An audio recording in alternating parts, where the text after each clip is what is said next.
और ये कुरान की उसी आयत के मिस्दाक थे। रब ने जो फरमाया कि या अय्युहल्लज़ीना आमनुस्तईनु बिस्सब्रि वस्सलाह, ऐ ईमान वालो सब्र से मदद तलब करो, नमाज से मदद तलब करो। इमाम हुसैन सब्र भी कर रहे हैं, अपने घर वालों को कटता हुआ देख रहे हैं, लेकिन इसके बावजूद आपके पाए सबात में कोई लग़्ज़िश वाक़ई नहीं होती।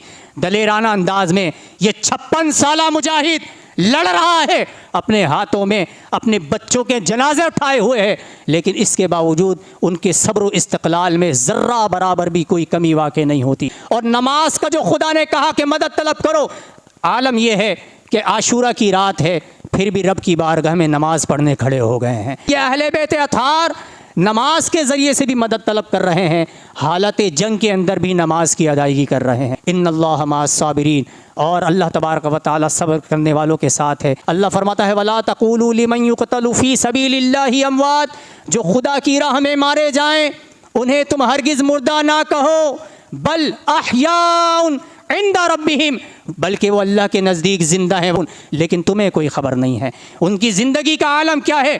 वो ज़ाहिरी तौर पर तो जा चुके, ज़ाहिरी तौर पर तो वो अपने आप को फ़ना कर चुके हैं, लेकिन रब्बे कायनात ने उन्हें वो ज़िंदगी अता कर दी है जिसका शऊर तुम्हें नहीं है। हुसैन का नाम क़यामत तक ज़िंदा रहेगा, आपकी अज़ीमत और शुजाअत के किस्से क़यामत तक ताबिंदा रहेंगे। अल्लाह ने फरमाया ऐसी ज़िंदगी है जिसका तुम्हें शऊर नहीं है। वला नबलुवन्नकुम बिशैइन मिनल खौफि वल जूइ व नक़सिम मिनल अम्वालि वल अनफुसि वस्समरात, कि हम ज़रूर तुम्हें आज़माएंगे, माल से भी आज़माएंगे, अपनी जान से भी आज़माएंगे, इसी तरीके से फलों की कमी की वजह से आज़माएंगे।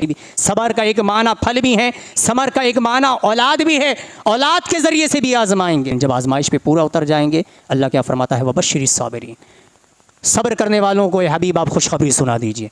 उलाइका अलैहिम सलावातुम मिर रब्बिहिम व रहमा, यही वो लोग हैं जिन पर अल्लाह की सलावात है और अल्लाह की रहमत उतरती हैं। तो इसी आयत करीमा की मिस्दाक ये अहले बैत अतहार हैं।